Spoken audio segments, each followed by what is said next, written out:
નમસ્કાર વિદ્યાર્થી મિત્રો, આજના લેક્ચરની અંદર આપણે લોપની રીતે કઈ રીતે લોપની રીતનો ઉપયોગ કરીને દાખલાઓ ગણી શકાય તે આપણે જોઈશું અને ઉદાહરણ ક્રમાંક 8 અને 9 ગણવાની કોશિશ કરીશું. તો સૌપ્રથમ આપણે ઉદાહરણ 8 લખીએ અને લોપની રીત પણ આપણે ઉદાહરણની સાથે જ જોતા જઈએ. તો સૌપ્રથમ હું ઉદાહરણ ક્રમાંક 8 લખું છું.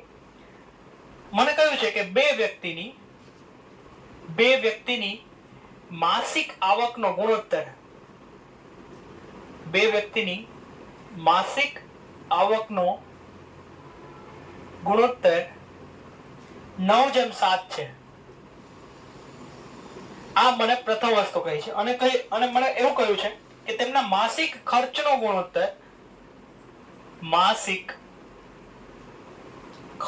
ગુણોત્તર તે પણ મને આપેલો છે, તે 4:3 છે. તો આપણે અને એવું પણ કહ્યું છે કે દરેક વ્યક્તિ માસિક 2000 રૂપિયાની બચત કરે છે. તો આપણે લખીએ કે માસિક બચત જે છે તે બંનેની 2000 રૂપિયા છે. તો આપણે તેમની માસિક આવક શોધવાની છે. આપણે તેમની માસિક આવક કેટલી થાય તે શોધવું છે. જેટલી પણ આપણે અત્યાર સુધીની મિત્રો રીત જોઈ, 3 કુલ રીતો જોઈ. આલેખની રીત જોઈ, ત્યારબાદ આપણે આદેશની રીત જોઈ અને હવે આપણે જે જોવાની છે તે લોપની રીત છે. આ 3 રીતની અંદર મિત્રો આ લોપની રીત જે છે તે સૌથી સહેલી રીત છે. તો આપણે એનો દાખલો હવે આપણે ગણીએ. ઉદાહરણ ક્રમાંક 8 જોઈએ. મને કહ્યું છે કે બે વ્યક્તિની માસિક આવકનો ગુણોત્તર 9:7 છે. તો સૌપ્રથમ સ્ટેપ હું લખું. મને કહ્યું છે કે માસિક આવકનો ગુણોત્તર 9:7 છે. તેથી આપણે ધારીએ કે ધારો કે બંનેની માસિક આવક 9x અને 7x છે. અને આ સૌપ્રથમ વસ્તુ થઈ. બીજું સ્ટેપ લખીએ. આપણને કહ્યું છે કે બંનેના માસિક ખર્ચનો ગુણોત્તર 4:3 છે. તો આપણે લખીએ કે માસિક ખર્ચનો ગુણોત્તર 4:3 છે. તેથી ધારો કે આપણે બંનેના માસિક ખર્ચ પણ ધારી લઈએ. તેથી ધારો કે માસિક ખર્ચ 4y અને 3y છે. આ ઉપરાંત આ બંને વ્યક્તિઓ જે છે તે 2000 રૂપિયાની બચત પણ કરે છે. તો એ પણ આપણે લખીએ. તો હવે આપણે ત્રીજો સ્ટેપ લખીએ. તો હવે આ બંનેની માસિક આવક કઈ રીતે ગણી શકાય? તો બંનેનો જે ખર્ચ છે તે મને આપેલો છે. તો આપણે લખીએ બંનેનો ખર્ચ જે છે તે પ્રથમ વ્યક્તિનો ખર્ચ આપણને 9x આપેલો છે. બરાબર. બંનેની માસિક આવક 9x અને 7x છે. તો 9x બરાબર આપણે લખીએ માસિક આવક 9x છે, તેમાંથી એનો ખર્ચો જે છે તે 4y છે. જે પ્રથમ વ્યક્તિનો ખર્ચો છે તે 4y છે અને તે 2000 રૂપિયાની બચત પણ કરે છે. એટલે કે ખર્ચો અને બચત આ બંનેને જો આપણે સરવાળો કરીએ, બંનેને જો કુલ લઈ લઈએ તો આપણને તેની કુલ આવક મળે છે. અને એ જ રીતે જે બીજો વ્યક્તિ છે તેની માટે પણ તેનો જે પગાર છે, તેની જે માસિક આવક છે 7x બરાબર તેનો આપણે માસિક ખર્ચ લઈએ એટલે કે 3y અને તેને જે ખર્ચો કરેલો છે તે લઈએ તો તે જે બચત કરે છે તે લઈએ તો આપણને તેની કુલ માસિક આવક મળશે. તો આ રીતે આપણને આ બંને સમીકરણો મળશે. હવે લોપની રીતની અંદર શું કરવાનું મિત્રો? લોપની રીતની અંદર આપણે બંનેમાંથી કોઈ પણ એક ચલનો લોપ કરીશું, એટલે કે એને ગાયબ કરીશું. કઈ રીતે લોપ કરવાનો છે? બંનેમાંથી કોઈ પણ સમીકરણને આપણે એવી રીતે ગુણીએ કે જેથી આપણને કોઈ પણ એક ચલ સમાન મળે. એટલે કે ધારો કે હું આ સમીકરણને 3 વડે ગુણું તો અહીં મને 12y મળશે અને આ સમીકરણને હું 4 વડે ગુણું તો અહીં પણ 12y મળશે. પછી બંને સમીકરણોની જે આપણે બાદબાકી કરીએ તો 12y અને 12y જે છે તે ઉડી જશે, કેન્સલ થઈ જશે. 12y માંથી 12y જશે એટલે શૂન્ય મળશે. તો x બરાબર મને આખું જે સમીકરણ છે તે મળશે. તો આપણે એક જ ચલની કિંમત આ રીતે મેળવી શકીએ. તો હવે હું અહીં દાખલો કરું છું, આપ જોશો આપણને તો તમને વધારે ખબર પડશે કે કઈ રીતે દાખલો ગણી શકાય. તો હું લખું કે સમીકરણ 1 ને 3 વડે ગુણતા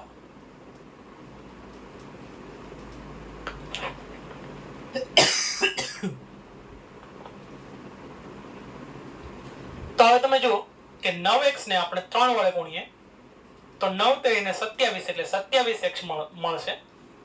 4y ને 3 વડે ગુણીએ એટલે 12y મળશે. 4 3 ને 12 અને 2000 ને 3 વડે ગુણીએ એટલે 2 3 ને 6 એટલે 6000 મળશે. એ જ રીતે આપણે સમીકરણ 4 ને આને આપણે સમીકરણ ક્રમાંક 3 કહી દઈએ. સમીકરણ 2 ને આપણે 4 વડે ગુણીએ તો હું લખું કે સમીકરણ 2 ને 4 વડે ગુણતા તો હવે તમે જો 7x 4 વડે ગુણીએ તો 28x થશે. 7 ચોક 28 બરાબર 3y ને આપણે 4 વડે ગુણીએ એટલે 12y મળશે અને 2000 ને 4 વડે ગુણીએ એટલે 8000 મળશે. તો હવે સમીકરણ આને હું સમીકરણ 4 કહી દઉં છું. તો સમીકરણ 4 માંથી આપણે સમીકરણ ક્રમાંક 3 ને બાદ કરીએ તો હું લખું કે સમીકરણ 4 માંથી સમીકરણ 3 બાદ કરતા હવે આપણે લખીએ 28x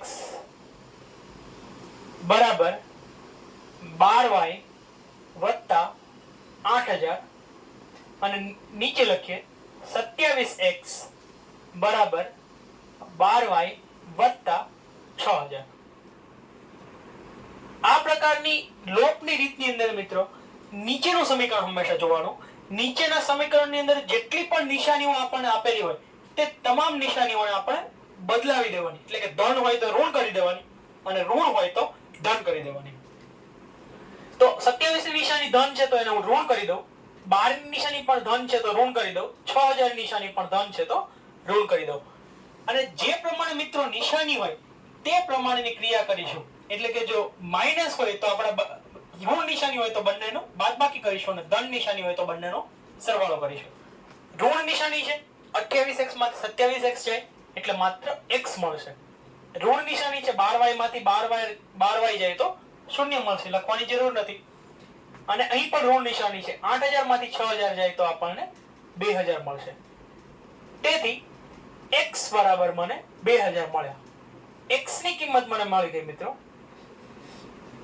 હવે આપણે ધારેલું છે કે બંનેની જે માસિક આવક છે તે 9x અને 7x છે.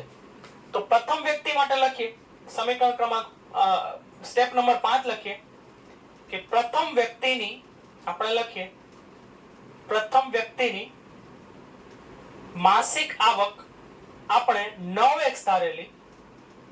તેથી 9 ગુણ્યા 2000 x ની કિંમત મૂકીએ 9 ગુણ્યા 2000 બરાબર આપણને 18000 રૂપિયા મળશે.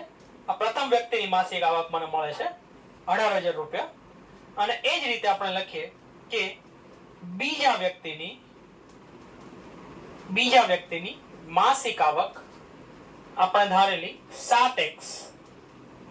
તો 7 ગુણ્યા આપણે 2000 લખીએ તો મને 14000 રૂપિયા મળશે. તો આ રીતે આપણે બંને વ્યક્તિની જે માસિક આવક છે તે 18000 અને 14000 રૂપિયા આપણે આ રીતે શોધી શકીએ. તો આ રીતે મિત્રો આપણે લોપની રીત વાપરી શકીએ. ફરીથી તમે જુઓ આપણે બંને સમીકરણોને સમાન કરવા માટે 4 ને 3 વડે અને 3 ને 4 વડે ગુણીને 12y જે છે તે આપણે કેન્સલ કરી દીધા.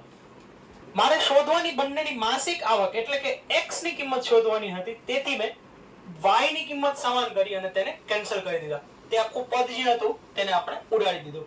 તો આ રીતે જે છે તે આપણે લોપની રીતનો ઉપયોગ કરી શકીએ મિત્રો. તો હવે પછી જે છે તે આપણે ઉદાહરણ ક્રમાંક 9 ગણીએ.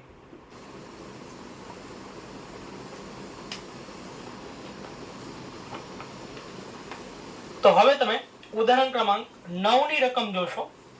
ઉદાહરણ 9 ની અંદર મિત્રો આપણને બે સમીકરણો આપેલા છે અને આ બંને સમીકરણોનો ઉકેલ આપણને લોપની રીતે શોધવાનું કહ્યું છે. આ ખૂબ જ નાનો અને ખૂબ જ સહેલો દાખલો છે. તો આપણે સૌપ્રથમ તો તેની રકમ લખી લઈએ. ઉદાહરણ ક્રમાંક 9 ની રકમ લખીએ. આપણને આપેલું છે કે નીચેના સુરેખ સમીકરણ યુગ્મનો ઉકેલ નીચેના સુરેખ સમીકરણ યુગ્મના ઉકેલ લોપની રીતે શોધો. તો લોપની રીતે આપણે આ બંને સમીકરણનો ઉકેલ શોધવાનો છે. સમીકરણ આપણને આપેલા છે 2x + 3y = 8 અને બીજું સમીકરણ આપેલું છે 4x + 6y = 7. તો આનો આપણે ઉકેલ મેળવવાની કોશિશ કરીએ. તો હવે તમે જુઓ કે પ્રથમ જે સમીકરણ મને આપેલું છે તેમાં 3y છે અને બીજા સમીકરણની અંદર 6y આપેલું છે. તો પ્રથમ સમીકરણને જો હું 2 વડે ગુણું તો આને આપણે સમીકરણ 1 કહી દઈએ, આને આપણે સમીકરણ 2 કહી દઈએ. જો સમીકરણ 1 ને હું 2 વડે ગુણું તો મને 6y અહીં મળશે. તો તેથી બંને સમીકરણોમાં 6y સમાન થશે. તો આપણે લખીએ, પ્રથમ સ્ટેપ લખીએ કે સમીકરણ 1 ને 2 વડે ગુણતા અને ત્યારબાદ આપણે એની બાદબાકી કરીએ. તો 2x + 3y = 8 આને આપણે 2 વડે ગુણીએ અને બીજું સમીકરણ છે 4x + 6y = 7 તેને આપણે જેમનું તેમ રહેવા દઈએ. તો 2x * 2 એટલે 4x થઈ જશે, 3y * 2 એટલે 6y થઈ જશે અને 8 * 2 એટલે 16 થઈ જશે. આ સમીકરણને આપણે જેમનું તેમ રહેવા દઈએ એટલે 4x + 6y = 7. અગાઉના દાખલાની જેમ મિત્રો આપણે તમામ નિશાનીઓ બદલાવી દઈશું. 4x પ્લસ છે તો માઈનસ કરીશ, 6y પ્લસ છે તો માઈનસ કરીશ, 7 પણ પ્લસ છે તો માઈનસ કરીશ. 4x માંથી 4x જાય તો 0, 6y માંથી 6y જાય તો 0. તો અહીં મને 0 મળશે ને બરાબરની સામેની બાજુ 16 માંથી 7 જાય તો મને 9 મળશે. તેથી 0 બરાબર મને 9 મળે છે. પરંતુ આવું થવું શક્ય નથી. એટલે આપણે કહી શકીએ કે આ બંનેનો ઉકેલ જે છે તે શક્ય નથી. કેમ કે તમે જુઓ કે આ બંને એક સમાન સમીકરણો છે એટલે કે બંનેની આપણને જો આલેખ દોરીએ તો આપણને સમાંતર રેખાઓ મળે. એટલે આ પ્રકારના સમીકરણનો ઉકેલ શક્ય નથી. તો આપણે લખીએ કે જે શક્ય નથી તેથી આપેલ સમીકરણ યુગ્મને ઉકેલ નથી અથવા ઉકેલ મળે નહીં. તો આ રીતે આપણે આ બંને દાખલાઓ ગણી શકીએ. હવે પછીના લેક્ચરની અંદર મિત્રો આપણે આગળના દાખલાઓ ગણીશું. આજ માટે આટલું જ. Thank you.